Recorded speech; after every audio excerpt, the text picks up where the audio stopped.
ನಾಗವಲ್ಲಿಯಲ್ಲಿ ಆರೋಗ್ಯ ಹಾಗೂ ರಕ್ತದಾನ ಶಿಬಿರ.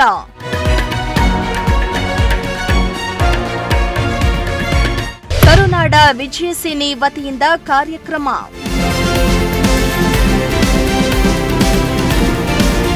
ಕರುನಾಡ ವಿಜಯ ಸೇನೆ ಹೆಬ್ಬೂರು ಹೋಬಳಿ ಘಟಕ ಹಾಗೂ ಹೋಬಳಿ ಘಟಕದ ಅಧ್ಯಕ್ಷರಾದ ಶ್ರೀನಿವಾಸ್ ಅವರ ನೇತೃತ್ವದಲ್ಲಿ ಬೃಹತ್ ಆರೋಗ್ಯ ಶಿಬಿರ ಹಾಗೂ ರಕ್ತದಾನ ಶಿಬಿರವನ್ನು ಆಯೋಜನೆ ಮಾಡಲಾಗಿತ್ತು. ತುಮಕೂರು ಗ್ರಾಮಾಂತರ ಕ್ಷೇತ್ರದ ನಾಗವಲ್ಲಿ ಗ್ರಾಮ ಪಂಚಾಯಿತಿ ಆವರಣದ ಮುಂಭಾಗದಲ್ಲಿ ಕರುನಾಡ ವಿಜಯ ಸೇನೆ ವತಿಯಿಂದ ಕಾರ್ಯಕ್ರಮವನ್ನು ಆಯೋಜನೆ ಮಾಡಲಾಗಿದ್ದು, ನೂರಾರು ಮಂದಿ ಆರೋಗ್ಯ ತಪಾಸಣೆ ಮಾಡಿಸಿಕೊಂಡರು ಹಾಗೂ ನೂರಾರು ಮಂದಿ ರಕ್ತದಾನವನ್ನ ಕೂಡ ಮಾಡಿದ್ರು.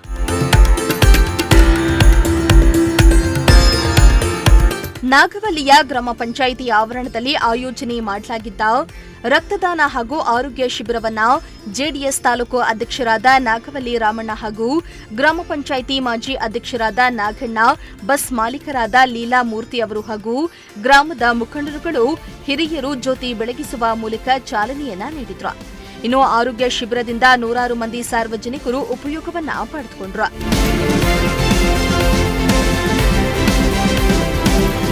ಇನ್ನು ಈ ವೇಳೆ ಮಾತನಾಡಿದ ಕರುನಾಡ ವಿಜಯ ಸೇನೆಯ ಜಿಲ್ಲಾಧ್ಯಕ್ಷರಾದ ಅರುಣ್ ಕೃಷ್ಣಯ್ಯ, ಇತ್ತೀಚಿನ ದಿನಗಳಲ್ಲಿ ಮೆಡಿಕಲ್ ಮಾಫಿಯಾ ನಡೀತಾ ಇದ್ದು ಆರೋಗ್ಯಕರವಾದ ಮನುಷ್ಯನಿಗೂ ಸಹ ಸಮಸ್ಯೆಯಾಗ್ತಾ ಇದೆ. ಪೂರ್ವಜರು ಅಂದಿನ ಕಾಲದಲ್ಲಿ ನೂರಾರು ವರ್ಷ ಬದುಕ್ತಾ ಇದ್ರು. ಆದರೆ ಈಗಿನ ಮೆಡಿಸಿನ್ ಮಾಫಿಯಾದಿಂದ 50-60 ವರ್ಷಕ್ಕೆ ಸೀಮಿತವಾಗ್ತಿದ್ದಾರೆ.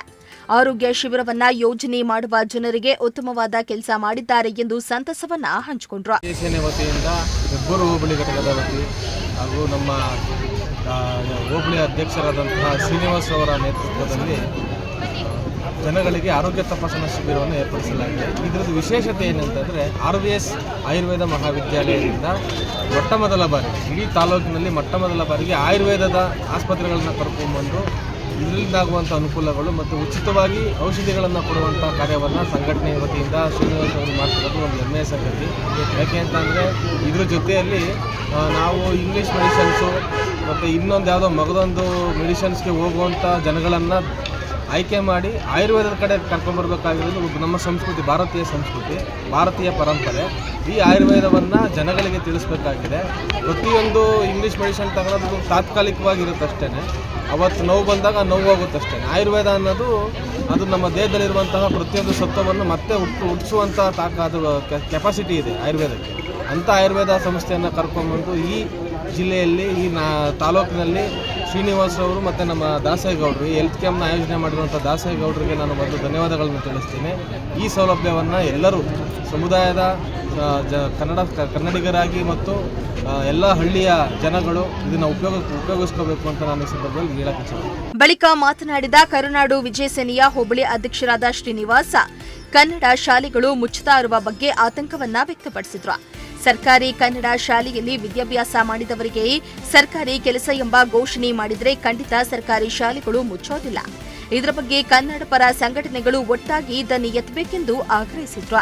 ಸಂಘಟನೆಗಳಲ್ಲಿ ಮನವಿ ನೋಡಿ, ಈಗಾಗಲೇ ಕನ್ನಡಕ್ಕೆ ಸಂಬಂಧಪಟ್ಟಂತಹ ಶಾಲೆಗಳು ಈಗಾಗಲೇ ಮುಚ್ಚಕ್ಕೆ ಎಲ್ಲ ಪ್ರಯತ್ನ ನಡೀತಾ ಇದ್ದೇವೆ. ಎಷ್ಟಾಗಬೇಕು ಅಷ್ಟು ಶಾಲೆ ವಿದ್ಯಾರ್ಥಿಗಳು ಕನ್ನಡ ಶಾಲೆ ಬರ್ತಿಲ್ಲ ಅಂತೇಳಿ ನಾನು ಸರ್ಕಾರಕ್ಕೆ ಪ್ಲಸ್ ಕನ್ನಡ ಪರ ಸಂಘಟನೆಗಳಿಗೆ ಇಷ್ಟೇ ಮನವಿ ಮಾಡೋದು, ದಯವಿಟ್ಟು ಸರ್ಕಾರಿ ಶಾಲೆಯಲ್ಲಿ ಓದ್ತಕ್ಕಂಥ ಮಕ್ಕಳಿಗೆ ಮಾತ್ರ ಸರ್ಕಾರಿ ಹುದ್ದೆ ಅಂತ ಹೇಳಿ ಒಂದು ನಿಬಂಧನೆಗಳು ತನ್ನಿ.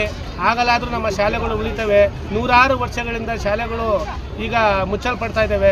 ದಯವಿಟ್ಟು ಕನ್ನಡ ಪರ ಸಂಘಟನೆಗಳು ಇದೊಂದು ಮನವಿಯನ್ನು ಈ ಹೋಬಳಿಯ ಒಬ್ಬ ಕನ್ನಡ ಪರ ಸದಸ್ಯನಿಂದ ಇದೊಂದು ಮನವಿಟ್ಟು ತಿಳ್ಕೊಳ್ಳಿ. ದಯವಿಟ್ಟು ಮೊದಲು ಸರ್ಕಾರಕ್ಕೆ ಈ ಮನವಿಯನ್ನು ಸಲ್ಲಿಸಿ, ಸರ್ಕಾರದ ಶಾಲೆಯಲ್ಲಿ ಓದಿರ್ತಕ್ಕಂತಹ ಮಕ್ಕಳಿಗೆ ಮಾತ್ರ ಸರ್ಕಾರಿ ಕೆಲಸ ಅಂದರೆ ಮತ್ತೆ ನಮ್ಮ ಶಾಲೆಗಳು ಉದ್ಭವ ಆಗ್ತವೆ, ಮತ್ತೆ ಒಳ್ಳೆ ಥರ ಶಿಕ್ಷಣ ಬೆಳೆಯುತ್ತೆ, ಮತ್ತೆ ಕನ್ನಡಕ್ಕೆ ಆದ್ಯತೆ ಸಿಗುತ್ತೆ.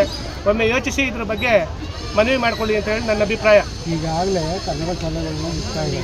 ಅದ್ರ ಬಗ್ಗೆ ನಿಮ್ಮ ಸಂಘಟನೆಯಿಂದ ಮುಕ್ತಾ ಇದೆ, ಅದು ನಿಮ್ಮ ಸಂಘಟನೆಯಿಂದ ಮುಚ್ಚಬಾರ್ದು ಅಂತ ಏನಾದ್ರು ಹೋರಾಟ ಮಾಡ್ತೀರಾ? ಇಲ್ಲ, ಏನೇ ಹೋರಾಟ ಮಾಡೋದು ಏನೇ ಮಾಡಿದ್ರು ಅದಕ್ಕೆ ತಾರ್ಕಿಕ ಅಂತ್ಯ ಇರಲ್ಲ. ಅದೇ ಸರ್ಕಾರಿ ಕೆಲಸ ಅಂತ ಹೇಳಿ ಸರ್ಕಾರ ಘೋಷಣೆ ಮಾಡಿದರೆ ಸರ್ಕಾರಿ ಕೆಲಸಕ್ಕೆ ಪ್ರತಿಯೊಬ್ಬರು ಸಹ ವಿದ್ಯಾರ್ಥಿಗಳು ಕುಟುಂಬದ ಪೋಷಕರು ಇರ್ತಾರೆ. ಅವರು ನನ್ನ ಮಗ ಆ ಕೆಲಸಕ್ಕೆ ಹೋಗಲಿ ಈ ಕೆಲಸಕ್ಕೆ ಹೋಗಲಿ ಅಂತ ಹೇಳಿ ದೇಶೋದ್ದೇಶ ಇರುತ್ತೆ. ಅದನ್ನೇ ಈ ಸರ್ಕಾರಿ ಶಾಲೆಯಲ್ಲಿ ಉತ್ತಮವಾದಂಥ ಶಿಕ್ಷಣ ನೀಡುವಂಥ ವ್ಯವಸ್ಥೆ ಆಗುತ್ತೆ ಮತ್ತು ಸರ್ಕಾರಿ ಆಸ್ಪತ್ರೆಗಳು ಪ್ರಗತಿಯತ್ತ ಸಾಕ್ತವೆ ಅನ್ನೋ ಅಭಿಪ್ರಾಯ ನಂದು. ಸರ್ಕಾರಿ ಶಾಲೆ ಮುಚ್ತಾ ಇದ್ದಾರಲ್ಲ, ಅದ್ರ ಬಗ್ಗೆ ಹೇಳಿ. ಸರ್ಕಾರಿ ಶಾಲೆಗಾದ್ರೆ ವಿದ್ಯಾರ್ಥಿಗಳಿಲ್ಲ ಅಂತ ಮುಚ್ತಾ ಇದ್ದಾರೆ. ವಿದ್ಯಾರ್ಥಿಗಳು ತರ್ತಕ್ಕಂಥ ವ್ಯವಸ್ಥೆ ಮಾಡಬೇಕು ಕನ್ನಡ ಪರ ಸಂಘಟನೆಗಳು. ಮೊದಲು ನಮ್ಮಲ್ಲಿ ಏನಾಗಿದೆ ಸಮಸ್ಯೆ, ವಿದ್ಯಾರ್ಥಿಗಳು ಬರದೇ. ಇನ್ನು ಕಾರ್ಯಕ್ರಮದಲ್ಲಿ ಕರುನಾಡ ವಿಜಯ ಸೇನೆಯ ಪದಾಧಿಕಾರಿಗಳು, ನೂರಾರು ಮಂದಿ ಸಾರ್ವಜನಿಕರು ಭಾಗಿಯಾಗಿದ್ರು. ಶ್ರೀನಿವಾಸ ಸೋಪ್ನಳ್ಳಿ, ಪ್ರಜಾಶಕ್ತಿ ಟಿವಿ, ತುಮಕೂರು.